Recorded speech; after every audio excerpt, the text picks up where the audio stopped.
afternoon, and welcome to Take the Labels Off podcast. I am your host, Shanika Walker, and I'm here with my lovely husband, my wonderful friend, Bobby Walker Jr. Wow, it's such an honor to be a part of the Take the Labels Off podcast. Thank you for the invite. No problem, baby.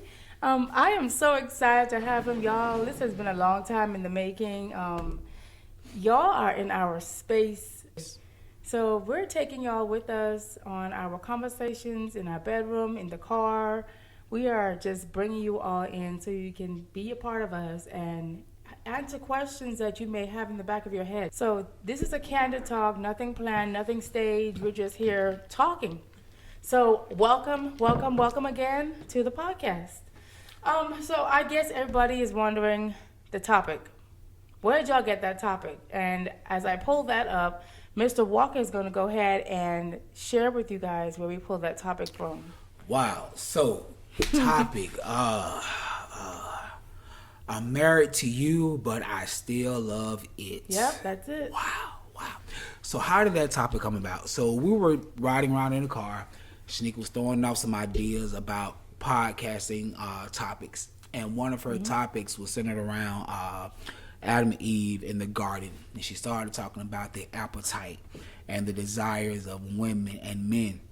And I said, yeah, you can easily talk about the appetites and the desires of men and women. I say, but how many of those conversations and how many of those books have you read that talks about desires? I said, and there are probably so many topics that's out there about appetites and desires. You want to find something that's going to make yours stick out above the rest. Yes. And so, me thinking like I always think, I'm always out of the box with my thinking. Always. I said, I got a good one. I'm married to you, but I still love it. And so channeling and talking about your appetites and your desires, how would you handle, and when we talk about, and like she said, this is just organic conversation, just talking. Men, honestly, I want to talk to the men real quick. Then I'm going to bring the females aboard. Men, how would you handle a conversation like this? Your female walks in while you watching TV, walks in while you're watching the football game, watching the basketball game, playing the PS5. You in your space, you in your zone, you chilling, you're relaxing.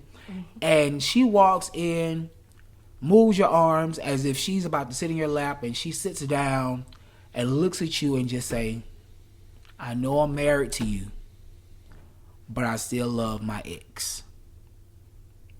What is your natural response to that question or to that statement? Just really want to be honest. How would you all handle that situation? Think about it. How would you be able to handle you being in your space? You think everything is going right in the relationship. Everything is going right in the home. Everything is all right. Everything is situated. Everything is in its space. Everything is in its place like it's supposed to. And all of a sudden, when you least expect it, she walks into you and she says, I know I'm married to you, but I still love it.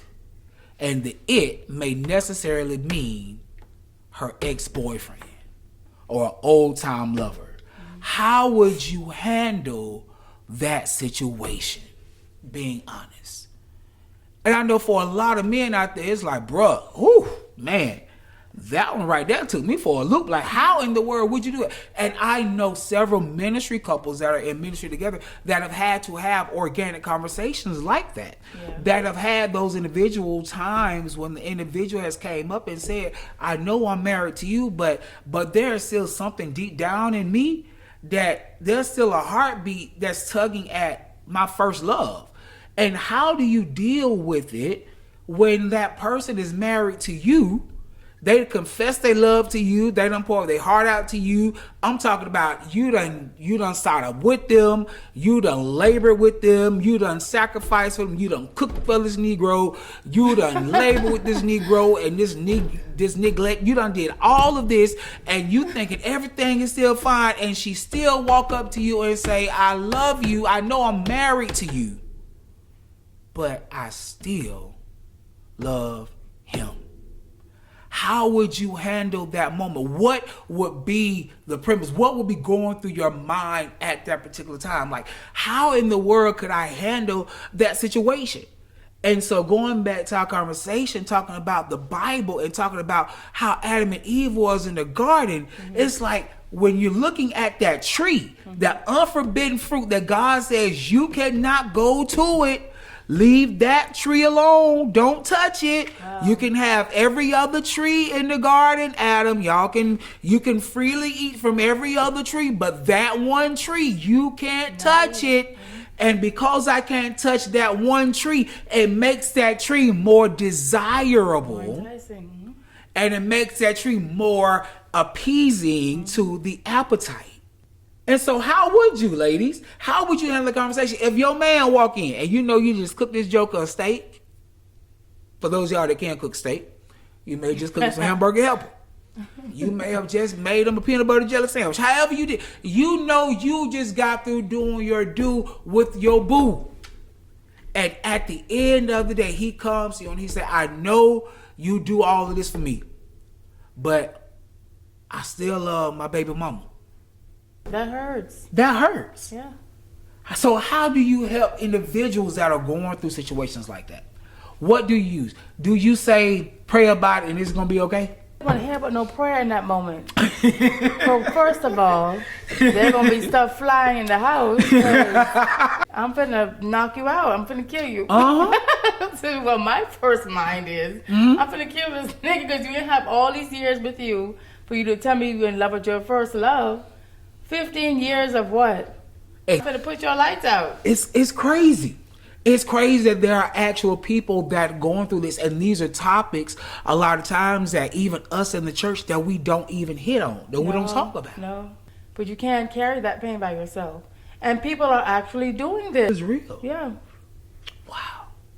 Now how do we relate this to the Word of God as far as married to you but still love it? This can be related to a desire that you may have inwardly. Some may be attached to porn. I'm married to you, but I'm still attached to porn. How do I get rid of this? Paul said it like this: given to me was a thorn in my flesh. And it was a message. Now, given to me, that means it was a gift. Wow. That means a thorn is a gift. Because if I give you roses on Valentine's Day, that rose stem gonna have some thorns on it. And we talking about thorns, but it don't even want to tap over to that part, because wasn't our Lord and Savior Jesus, wasn't he crowned with a crown of thorns on his head? Now you need to talk about that. We'll talk about that later. We'll get to that part. Oh my God! We'll talk about the thorns that was in his head later on. But Paul says it like this. He says, given to me. I didn't ask for it. Yeah. I didn't ask for this.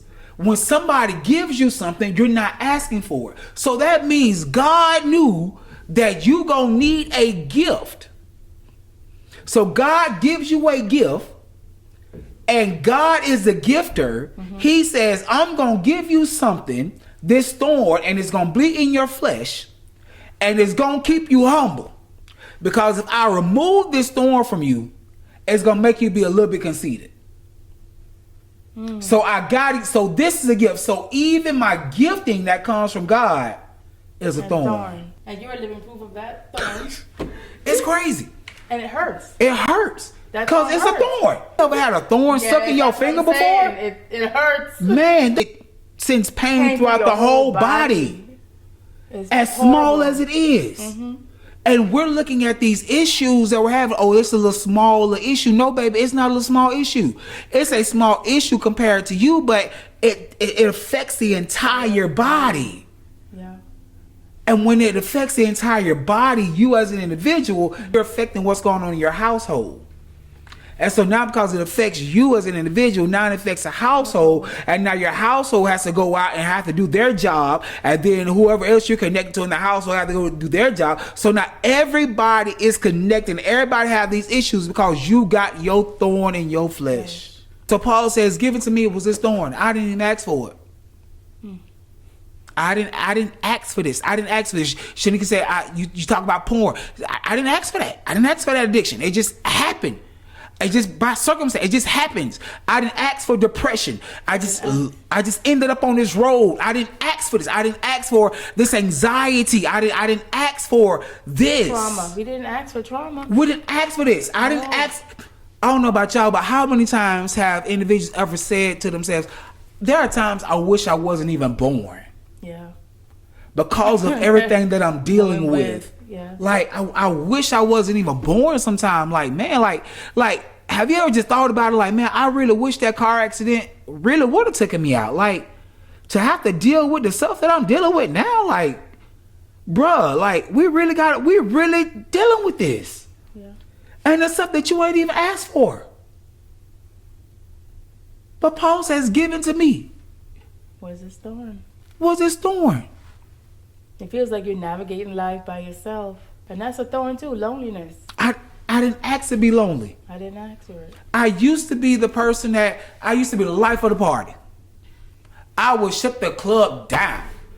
No party gonna start till I pop up. And I ain't talking about me. I'm talking about y'all other individuals that's listening. You knew how you was. Yeah. The party don't start till you show up. I don't know about y'all. Y'all family get-togethers. You know you got that one cousin that you be waiting on. And that one cousin show up like, oh, when so-and-so show up, oh, we know we finna enjoy ourselves. We know it. And that's how it is. Because when I know that cousin show up, but all of a sudden that cousin stops coming around.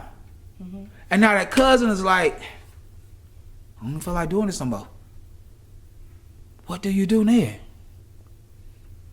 For a while, we were stuck in COVID.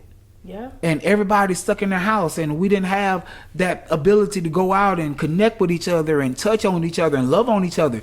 We were stuck inside the house, so we were left with our own devices to like deal with us. Like, you and dealt with more of your issues start to come out more. Ooh.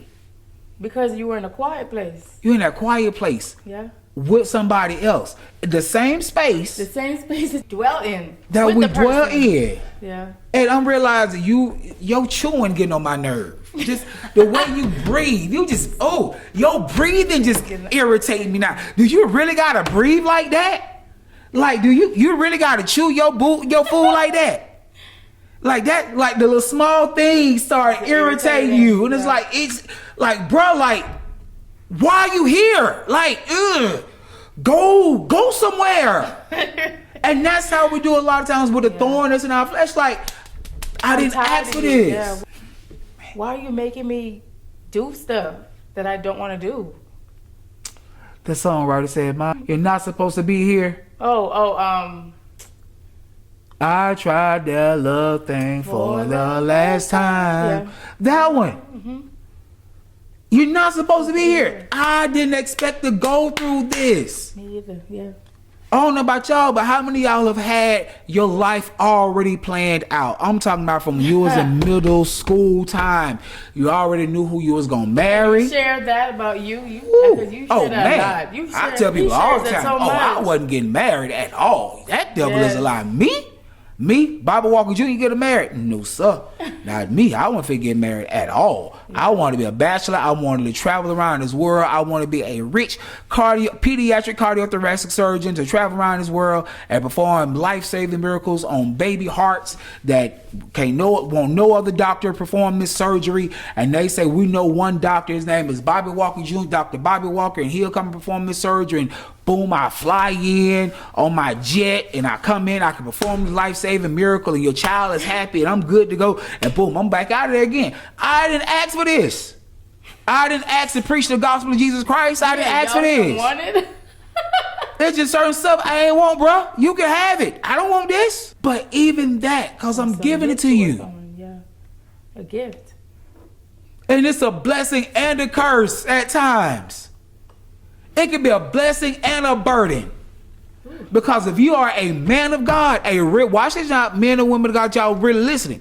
A real man and a real woman of God, you can have 1,000 people around you. Yeah. You can have 1,000 followers on Instagram, TikTok, Snapchat, Facebook followers, making reels. You can do all that. You can make your TikToks and your posts. You can do all that all day long. still be lonely. But you still lonely. You all in it by yourself. And you're struggling trying to figure out, can anybody see this? Where are the prophets at?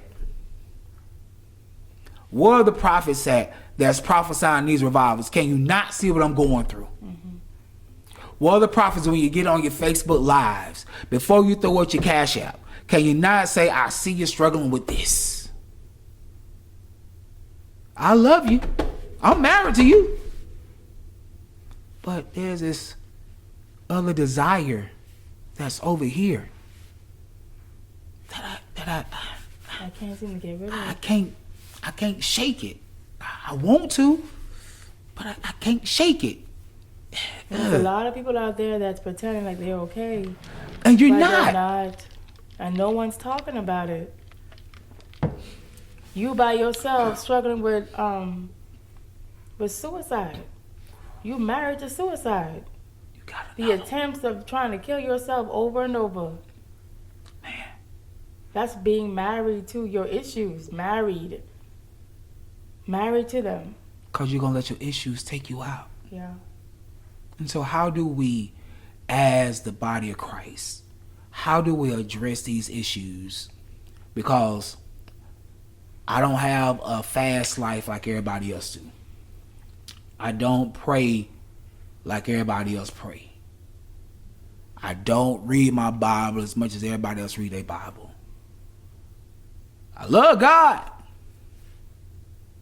But some of these folk, man, these folk ain't real like they say they is. Yes. And that's the struggle right there. And that's your struggle. Honestly, like, how do I deal with it when I'm married to you? I'm married to my purpose. I'm married to the thing that God says I've called you to do.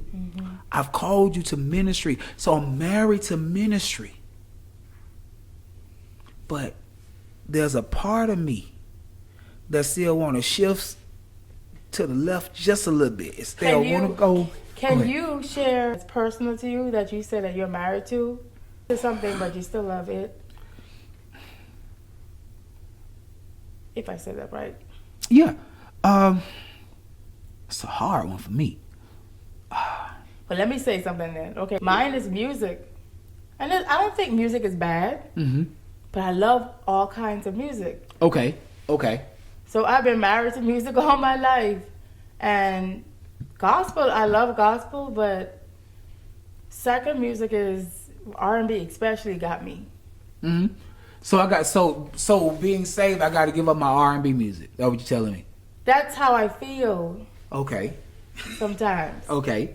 Based on things that I've associated music with. Some Okay. music can be attached to your trauma where you hear a certain sound, like, oh, I remember that happened with this music. Gotcha. So that's why I try to refrain, but I love music. I'm married to gospel, but I still love my R&B. But my R&B will sometimes get me in trouble. You just said something that was so key. And a lot of times, even when they do forensic interviews for like children that have been abused and neglected, one of the questions that they'll usually ask them is to take you back if this really took place, if this thing really happened to you, then if you can't remember the place, if you can't remember the location, if you can't remember the time, you can't remember the space, can you go back and can you remember what song was playing on the radio at that time? And when I tell you, and you can remember the song. everything that happens in that moment. I remember, and I'm glad you said that, because even when I got the news of my grandfather passing, I remember that day vividly. I was literally leaving band practice, and I was walking to the church. Our church is directly across the street from the high school, Harvest AME Church, Harvest African Methodist Episcopal Church, located 825 Larimore Road in the beautiful city of Pahokee, Florida, 33476. Yes, I still remember the address. Yes, so we were located right there at Harvest AME Church, and so we were on our way walking to church. and was walking to the church, and I remember what I had on. I had on my blue jeans, long jean. I had on my blue jean pants. I had on a striped shirt that had teal, that had blue in it, that had pink in it, that had white in it. And I had on some Timberland boots. I thought I was fresh. Thought I dropped the kill. And I had on my nameplate. And my nameplate was cursive, diamond cut, and it had dollar signs up under it. So you couldn't tell Bible. I thought I was something serious. And so I was walking over to the church. We got into church. It was a Monday night, and we had a choir rehearsal on that Monday. Youth choir rehearsal was on that Monday night, and we were in the fellowship hall, just enjoying ourselves, just laughing and clowning around. And my auntie Felicia, she was like, everybody was talking. They was talking about different foods, and I said, I don't eat bologna, and I don't eat Vienna sausages. I was like, you don't eat what? I said, I don't eat no bologna or no Vienna sausages. That's nasty. That's poor people food. I was like, poor people food? I was like, yeah, that's poor people food. I don't eat no poor people food. And I was like, oh my God, are you serious? I was like, you call my mom and ask her. She'll tell you. She'll tell you he won't eat that stuff because he think it's poor people food. I don't eat that nonsense. That's mess. I was like, so you don't eat like neck? I say, no, I didn't say I don't eat neck bones and smoked turkey. I eat that. I am soul food all day long. I'm not poor food. I don't eat pork. And to me, I associated bologna and potted meat and Vienna sausages. That was a poor demographic to me. So I didn't eat that stuff, but I did eat the oxtails. I ate the neck bones with the rice and the green beans and the stovetop cornbread. I did, making me hungry right about now. But I did that. And so I remember her saying, I'm going to call your mom and find out. And so she picked up the phone and she called my mom. And she asked my mom about it. And she was like, he'll be telling people that he don't eat poor people food. And she was like, and I heard her, she was like, and I heard my mom was like, child, he don't eat that food. He ain't crazy. He don't eat that stuff. And then all of a sudden her tone and her voice shifted. It was like, wow. Oh, okay. Okay, I ain't know that. Okay, then. Okay. All right, well, I'll talk to you later. And so immediately my antennas went up. What then happened?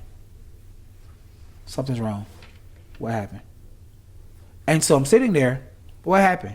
Oh, nothing. Your mama say she told you about telling people you don't eat that kind of food. It's like, yeah, but I'm still playing this moment in my head. Something just shifted. Something just happened. And so we went ahead, finished our choir rehearsal, and everybody gathered on the bus to go home. And my auntie Felicia, she said, don't worry about it, all about it. I'm going to take you home. So, okay. I get home first. And she took me up. She got me home. And I went into the house, and I sat down, and my mom said, did Felicia tell you what happened? I said, no, but I noticed something happened. I knew something was wrong. She said, your granddaddy died today. And I was devastated.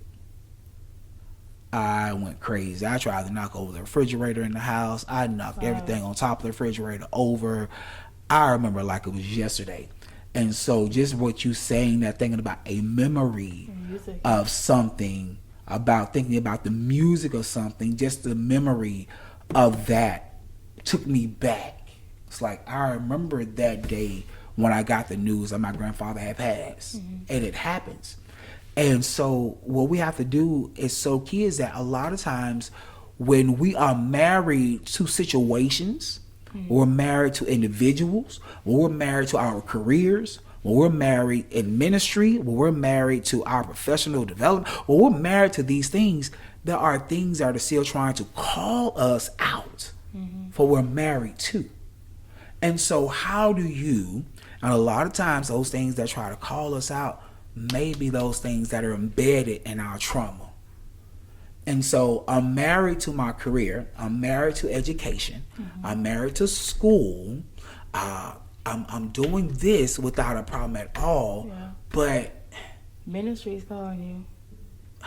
But what I love is the insecurity in me, because I love being able to replay in my mind, you'll never be able to do it. And I know here you are telling me and affirming me, baby, you can do it. I'm going to push you. You can do this. Go out and do it. Be the most successful person you can do. I'm going to back you 100%. And yes, I put on my t-shirt. Yes, I can do it. Yes, I can dream big. I can do it. But then all of a sudden, when I start doing it, I get the internal conflicts and the internal issues. And those are the thorns in our flesh that we got to deal with. Those thorns, the insecurities, the doubt, that the pain and the trauma of somebody that used to tell you you will never be able to do it. So is it safe to say that you want the freedom, but it's like you also love the bondage? Ooh. That's what you said. So, yes, because me what like happens is just like a bird, and I heard somebody use this before, it's like a bird that has been entrapped in a cage for so long, and you finally open up the door to let that bird go. And it's free bird, you can fly. And the bird still sits right there on its perch. It's not going anywhere. But yet there's this wonderful world of opportunity. You can go out, you can explore, and it sits right there on that perch. And I'm going to stay right here because I'm comfortable right here and you on this perch. The cage, get out, and go. That's it. And you be hitting the cage, you making all this noise, and floating all over the place. I want somebody to let me out of this cage. I'm ready to get out of this cage. Let me out of this place where I'm in. It's too small for me. I gotta break out of my situation. I gotta break out of my box, and I'm going to revival over here and turn around and touch your neighbor and spin around 3 times. Say, I'm coming out. I'm coming out, and I'm shooting up. And God, I'm too big for my problem, and my God is too big for this situation, and I know who I am, and God, and we do all of this. Okay, so, And then the moment you get the opportunity to go, to open up your cage, you free. And you say, let somebody else do it. I'm comfortable here. I can't do that. You like your spot. You like your comfort zone. I'm okay. And I don't even know I wouldn't even say if we like the comfort zone. Because we talk about the comfort zone a lot of times. Yeah. We talk about it. We talk about comfort zone so much that the comfort zone is so uncomfortable. Say what now? The comfort zone, we talk about it so much that it's uncomfortable to talk about us being in the comfort zone. Oh my God, that's so deep. That I want to break out from where I am, and I'm about to. And we're always living in the moments of, I'm about to. I'm going to do it. I'm going to do it next week. I'm going to do it next month. I'm going to do it when I get my tax return. I'm going to do it new year, new me, new vibe, new this. And here we are in the 22nd day of the new year, 2024, and the door is wide open for you, and you still sitting on your perch saying, I'm going to do it next year. Yeah, I'm going to do it next year. I'm married to you, but my spot, this whatever you want to call it. What you call it? This perch, this insecurity right here, this internal conflict, this doubt right here. I know I want to bust free. I want to get out. I'm trying to.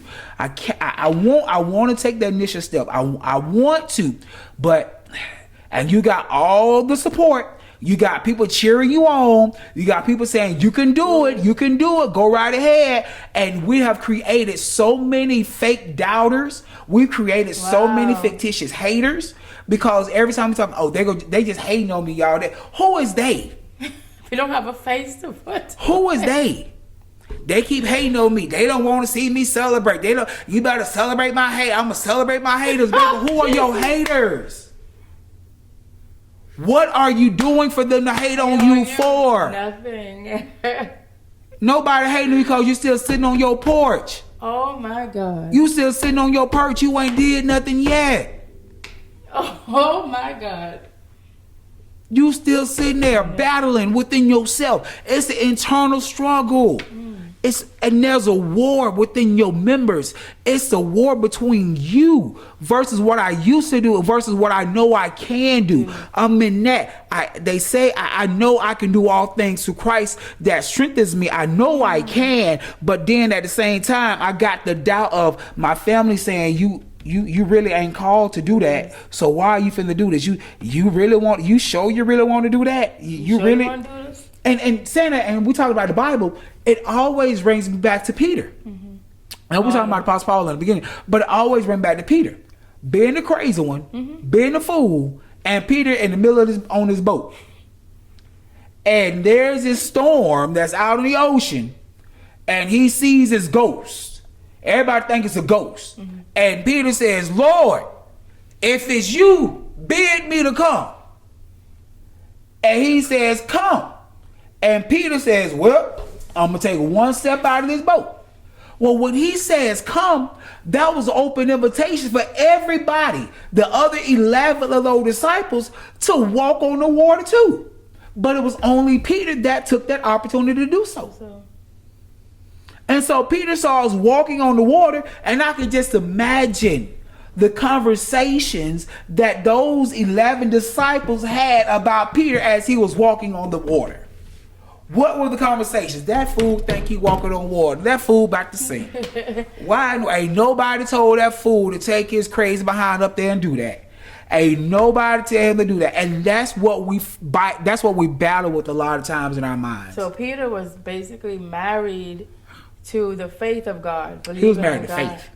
His thorn was the doubt of his doubt of them other people. Yeah, behind him. It's like you got the two things on your shoulders. I got the angel and the devil. And I got the angel saying, you can do this, you can do it, you can do it. And then you got the little bad devil, like Kevin Hart said with the spandex on. I'm like, go right ahead. What you gonna do? You know you can't do it. You know, ain't nobody in your family ever did that before. So why you think you gonna be able to do it? Ain't nobody in your family got no house like that. Why you think you finna gonna get it? Your credit score gonna be jacked up for the rest of your life. I don't know why you think you finna open up no credit repair company. You can't do all of that. And it's like, but I know I can. I know it. I know. And we start quoting all of those scriptures. I know it. I know I can do this. I know all things work together through. I know all of this. And I'm quoting all of my scriptures. And I'm getting all of my encouragement. But yet there's still something in the back that's resonated with me in those previous conversations that we've had with others take us back because of how they felt about their situation. And we allow how they feel about their situations to dictate what we do with our present situations and our moments when we're confronted with it. I know. I remember a time I always wanted to be someone in the arts. So interior design was my main thing. I went to school for it, mind you. Because I couldn't pay for it, I had to come out of it. But then there was a newfound joy of fashion design. Everybody said, well, you're not going to be able to make it because that definitely ain't going to be no success thing in the future. But because my faith, and even interior design, they're like, that's not going to make you any money today. You can't tell me the interior design business is not booming. Well, all these content creators out there now, they looking for somebody with the aesthetics and everything else to help them make their videos pop. Yes, and the fashion industry. So you can't allow people to come in and dictate to you what they see now. You can't look at your now. The thorn could be your going back, thinking back to what somebody said negative about what you were trying to do. That can hinder you. And that hinders. That thought hinders us a lot. Yeah. Because of what they say. They say. They say. And like I say, I'm always still trying. I'm very curious as to know who are they? Who are they? Who are they? You always used to ask me that too. Who is they? They say, who is they? Let me know that. Let me know their name. What they stay at? I'm like, I don't know. Let's go talk, because I like confronting people. I get in trouble because I will confront a situation head on. Like, I ain't with this beating around the bush type stuff. We finna confront this. We finna confront this devil head on. Yeah. And so I find myself in a lot of situations because I will confront it. Like, nah, bro, you lied about this dude. Like, come on, let's go talk about this. Let's deal with this nonsense right now. Let's deal with this. Let's put it on the table right now. This is where it's at. And so what happens is that we still, again, I'm married to it. I'm married to this. I'm married to my passion. I'm married to my passion. This is what I know God has birthed in me. I know this is what God wants me to do. I know it. I know He wants me to do this. But I still love dwelling in the past. Dwelling over here in this past. I love the pain of the thorn. I love the pain. I love the torture. I love the trauma. Because the trauma has become so norm to It's us. your best friend. That if it's no longer there, Who I do don't you feel talk like to? I'm a little. I can't even live if it's not there, because I can go back and talk to my trauma whenever I feel like it. If I can't talk to Oh, you, my I can talk to my God. trauma, and we can talk to our trauma all day long. How do we shake it? How do we shake yourself loose? Just shake your how. How do I shake? You keep telling me, okay, and the premise of this whole podcast is, I know what I'm married to, okay? I know what I'm married to. I know I got passion. I know I got desire. I know I got something that's on the inside of me. I know I got promise. I know I got destiny. I know I got purpose. I know I got something that God has called me to. That's what I'm married to. I know I'm married to that. Yeah. I see it. I know I'm married to it. Yeah. But yet this back over here is still calling me, and it's still saying, you ain't gonna be nothing. Or it's sending you that, you up ticks. What you doing? And we start entertaining. We start entertaining those spirits. We start entertaining. Why you text me? I ain't heard from you in 2 weeks. Why you just not texting me? Why you just not calling me? Oh, my bad. It was my bad. Accidentally dialed you. My bad. Accidentally text you. My bad. I was trying to text you. I was trying to text somebody. I was trying to text my mama. But yet you text me. Fellas, y'all know how it is when you miss the old fling. You know how it is. You accidentally butt dial them on FaceTime and be like, oh, how you get my why am I looking at you? Yeah, we know that butt down. You know how you do that dial just to start up a conversation. And that's that over there. And it's like, what else can I do? Because I start entertaining those thoughts of maybe I won't. Maybe I am afraid to succeed. Maybe. And I used to say, that's crazy. How in the world folks say you're afraid? You just afraid of success. That's how you're afraid. Like, how in the world people can be afraid to succeed? People You don't feel like that sometimes? In the beginning, I didn't. In the beginning, I thought that was just cliche-ish. People you just afraid to succeed. It was like, y'all just the dumbest folk ever. Like, you afraid to succeed? How in the world? But I realize it. People are not afraid to succeed. People are afraid of the responsibility Of success. that comes with success. Ooh. Because what it took me to get from this level to that level, Can I maintain? I can't maintain Wow. on this level. Steve Harvey said something that was crazy. Steve said it wasn't the first million that he struggled with. It was the fact of maintaining the millions was a problem for him. Ooh, I think that's the main struggle. Yep. He say, so now he has to go, and so now you think because I've arrived, I'm a millionaire, boom, I got $1 million in my account. Right there. Well, guess what? You spend $1 out of $1 million, you left with $900,000. You get for $999,000 Stressful. in your account. So your millionaire status has just went down by $1. And then what happens when you have to pay your light bill, and you have no other source coming in to replenish that? And then you have to pay another bill, and there's no other money coming in to replace that. And then another bill, and that money comes in to replace that. And so this is why those individuals that are in those realms, that's why they believe in multiple streams of income. And go ahead. And too, that's why they kill themselves. Because some of them can't handle the stress of it. It's the stress of it. And that's all it is. And the young people nowadays, what they want to go after. I want to be rich. How to get rich quick. How to become a millionaire overnight. People sending these posts on Facebook, Lord, just give me one prayer. Let me answer it. Let me find the number so I can win the lottery, so I can make this quick $1 million so I can go back to my bed. Baby, you won't be a millionaire for too much longer. No. Not if you're going back to bed.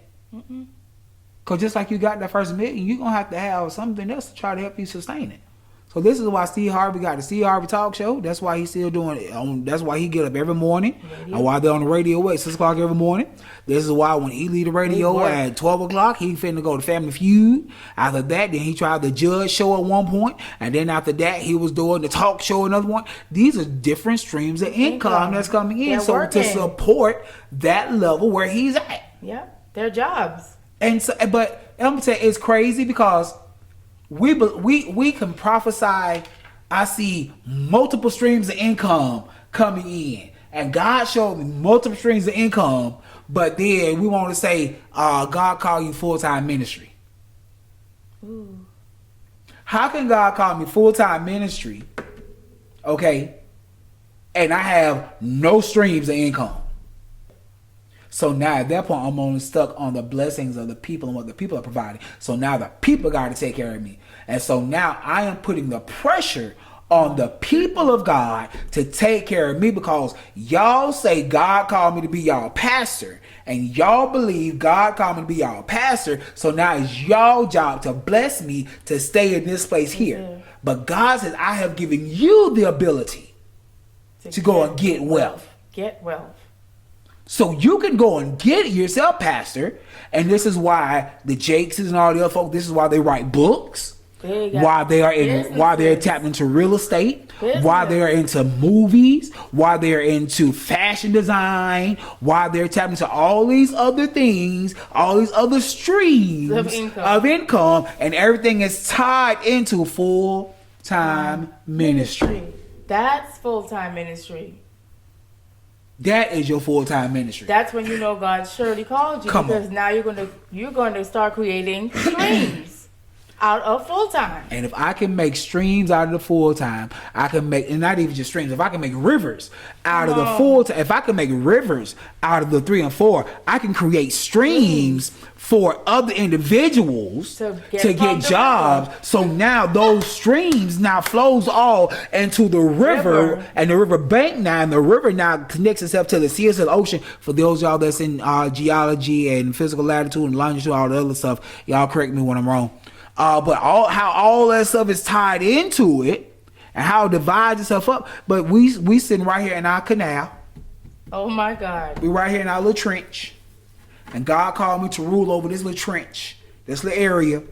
Don't come touch my little area right here. This is mine. God gave me rulership over this. They're on the island by themselves. By themselves. You're on a whole island with water around you and nothing streaming nowhere. And you surviving with 9 folks. Come on, man. Come on. Wow. And God gonna do it. I don't know how we got here, but we're here. I'm married to you, but I still love it. So I still love what? What else can I love? I can still love pride. Minister. God called me to travel the nations and preach the gospel of Jesus Christ. But no way to sustain yourself. God called me off of a man's job. I'm glad he called you off of a man's job. But guess what? When he called you off that man's job, he gave you a plan of action. He said, I'm calling you off of a man's job. And this is a plan to open up the rivers and the avenues. Not just for you to continue to fleece the people. And now your people got to keep working 2 and 3 and 4 and 5 jobs. To maintain your lifestyle and to maintain the upkeep of the church. Come on. Adam was given a garden. A whole garden. But God gave him instructions in the garden. That's your business. You got 2 of this, you got 2 of that, you got 2 of this. Oh, and believe it or not, you can't do this by yourself. Someone give you a woman. Need somebody with you. To help you maintain this business. To maintain it. Come join my tree. Come join my pyramid. You can see better. You can get more. Come on. I'm looking for 10 people that got $80. Come on here. Stop it. I'm looking for 10 folk. We cashing out over here. What about y'all? We cashing out over here. Over here. Come on, man. We cashing out. You had everything set up for you. And it's crazy because the idea of it is great. Yeah. It sounds good. It's great. The idea of it is wonderful. But what do you have to do though? But what do you have to do to do it? No, and you arguing and fussing. You gotta work. Come on, go get your people. Go get your people. Come on, you gotta go. Come on, I'm gonna move you to the bottom of the tree because you ain't working faster than motherfucker is. Wow. Are you serious? Mm-hmm. He did it before. Are you serious? Only talking from experience. Only experience, right? Only experience. We can talk about it from experience. We learned not to do that again. Trying to cash out $80 and only get $200 back. Boy, okay, that devil is allowed. We know better. Y'all don't do it, please. So Don't please, don't do listen. it. But going back again, there are things that you are married to. Wow, this is good. You're married to it. I'm married to you, but I still love it. I'm still over here. I can't let this addiction go. As much as I want bring to. it in. I can't let it go. It's there. The addiction is still a phone. It's there. It's there. It's not a magazine anymore. It's not a tangible thing that I can just flip over with the magazine. It's right on my scroll of my finger, and I can easily close out one app and open up another app real quick, and I can put my screen all the way down, and I can close all the way down so where nobody can see it on my privacy screen, and so now nobody can see what I'm doing, and I can get my earbuds in, and so now I can just hear what I want to do but I'm married. I'm here. I'm married to you. But there's a piece of me that's still pulling. There's a piece that's still pulling on me over here, and I wanna. I really want to let it go. I really want to let it go, but it's feeding a need right now. It's feeding the need, and and goes back to our appetite and our desire. Yeah. I'm hungry and I'm greedy right now, and I need it right now. I can't wait. I gotta have the hunger satisfied right now. So I can't wait, baby, until you get off of work to satisfy this desire. So I'm just going real quick. I'm just gonna go right to the cell phone real quick and get what I need to get right here. I'm gonna just make a little quick detour real quick. I'm not gonna go all the way home. I'm just gonna make the little side quick road over here and go see so and so real quick. Then I'm come back home and just. But I'm tired. I told her this the last time.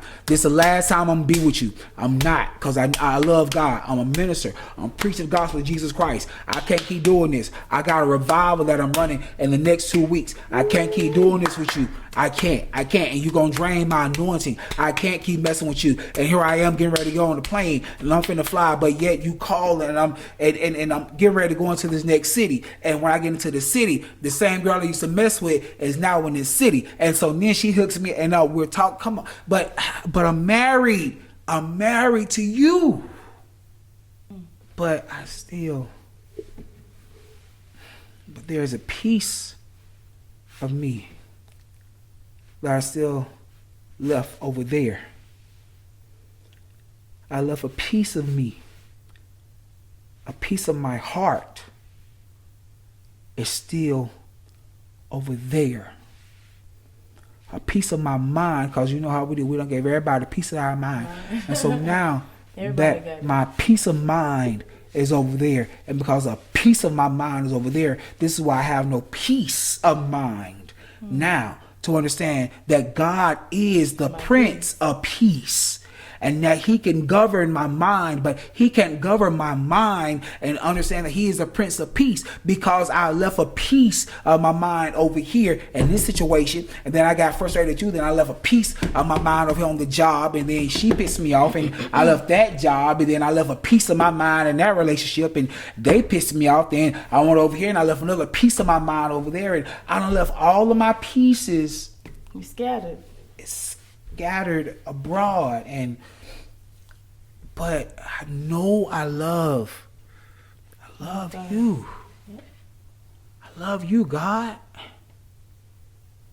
But I love you, wife. I love you, husband. But I love you, ministry. I love you, my career. I love you. I love you. Oh, now how do we answer this now? I love this thing, married to this thing, and love it. How do we heal the it? I think the first thing that we have to do, we have to confess that you still struggle with it. And you have to be open and honest enough to name the it. If it's insecurity, name it. If it's pornography, name it. If it's doubt, name it. If it's whatever your it is, it could be food, it could be glutton. I can't fast properly because every time I try to fast on a Tuesday, I know that this restaurant is gonna drop the $2 Tuesday special. And I want to go to the $2 Tuesday special because I know they're gonna have everything I want at $2. But I'm greedy and I want to eat. So we trying to bargain with God. Okay, God, I'm only gonna fast up to 12 o'clock, and that's it because I know the meal. Come on, man, come on. Stop trying to bargain with God. Yeah. You can't bargain with God. So the first thing, Miss Hostess, my beautiful hostess, I think the first thing we have to do is we have to confess, and we have to say, this is what I'm still in love with. We have to be able to name the it. Not only do we just confess it to our Lord and Savior Jesus Christ, but who I'm married to should be able to bear my burden, should be able to bear the weight of what I'm carrying. And so I'm afraid that if I expose my it is who I'm married to, they may look at me a different way. So how do I become vulnerable enough to even confess it to who I'm married to? I know for me, with you, I could never say I was afraid to share my it with you. I've never been afraid to share my struggles with you. I always told you everything. If I dealt with it in that moment, I'm telling my husband, hey, I'm dealing with this right now. Did I have it in the back of my mind that, is he going to leave me?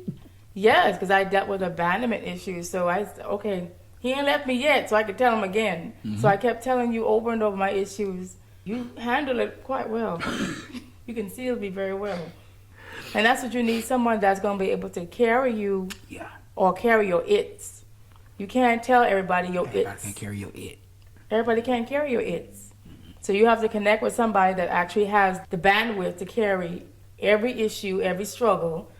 And if you're not married, you find God, because He is the ultimate carrier. It container. Yeah. It barrier. He bears all your it. He does. Can carry it for you. And that's not cussing. He carries all your it. He does. He carries all of your it. So why not go ahead and let it go and release it on Him? So that's what I wanted to share. You good. No, I like that. He carries all of our it wherever we are. That's the God that we serve. Yeah. That we're able to come to Him and just say, God, this is what I'm dealing with right now. And in time, if we have the proper connections, we are able to find those individuals that we are able to share and become vulnerable with. A friend, yeah. In those moments, and be able to share and say, hey, I'm struggling in this. Counselors. Go to counseling. I'm a huge advocate for therapy. Get some help. Please. Jesus, folks talk about me all the time when I talk about therapy. You don't need no counselor. You was a lie from the pit of hell, and the truth ain't nowhere in you. How you say we don't need a therapist or a counselor when Jesus was classified as a wonderful counselor? Yeah. He cannot be compared to be the wonderful counselor if there are no other counselors for him to be compared to. If that's the case, then he'll be the only counselor. They say he's a wonderful counselor. That means above all other counselors, he is the counselor to go to. Wow. This is a safe space right here. And what happens a lot of times, lovely hostess, is that we don't have any safe spaces anymore. What happens? Even we talking about a safe space, and I'm in a house but my mate isn't saved. My mate don't go to church. But I'm a leader in the church. Help us. And I'm supposed to be counseling marriages. How can I counsel marriages My marriage. and tell folks that their marriage is going to be okay and to hang in there and God is going to do it, and me and my spouse act like we Van the Holyfield and Mike Tyson every other Sunday before we get to church, and we giving each other stab wounds, cigarette burns, bullet holes, black eyes, we're doing all this stuff with each other. And what I'm saying is that what happens if I don't have that safe space? And my home is supposed to be where I feel the safest. Oh my God, you helping somebody. I'm supposed to feel safe at home, but my home don't even feel like a safe space for me to talk. I can't. I want to share what I'm going through, but last time I shared what I was going through because I was being vulnerable, they took it and they threw it back in my face. We gonna stop right here. Go ahead. We gonna make them want to come back for the second part, because this is this area right here where you're touching is touchy. When your safe space isn't safe. That's gonna be our next topic, y'all. When your safe space isn't not so safe. And he's coming back again to help us again. What do you do? What do you do? When your safe space isn't so safe. And we'll probably, if we can, bring in some other. Oh yeah. We want to be able to bounce ideas off of other individuals and talk with them to see where they're at, to see where their mind is, space. and especially all about safe spaces. So tune in. Yeah. Y'all, I hope you enjoyed this podcast. I mean, this was amazing. We were like literally feeding off of each other like we always do. This was good. Unscripted, no notes, Nothing. straight off the dome, off the top, just general, genuine, organic conversation. It's how it happens. And I hope y'all got something out of it. I know I did. I did. This space. I did. I did. Wow. That was awesome. Thank you so much. Thank you so much. Thank you so much for I appreciate you. allowing me to be. I appreciate you. I love this. You know I love this. Oh, I do too. I love This pulling is from wonderful. you. I like this. I like this. I love pulling from him. So, y'all, I hope y'all enjoyed my hubby, Pastor Walker, who don't want Bobby. I knew he was going to do that. Bobby. Bobby. But I am honored to have him here on this platform, y'all. I mean, stay tuned for the next one. He's going to be back. If you want to watch this or you want to hear this podcast, feel free to visit us on Spotify, YouTube, TikTok, Instagram, and Patreon. So I guess the next episode we can put on Patreon. And if you're interested, you can sow into this ministry. We would love to have you sow in to help us grow. That's the main thing, to help us grow further with this podcast. But we want to say thank you so much for joining us on the Take the Labels Off podcast with my hubby, Bobby Walker Jr. Y'all, I hope y'all enjoyed him today. And he was awesome as usual. So we're excited again, and thank you so much. And we love y'all. Thank you. And take the labels off. Bye.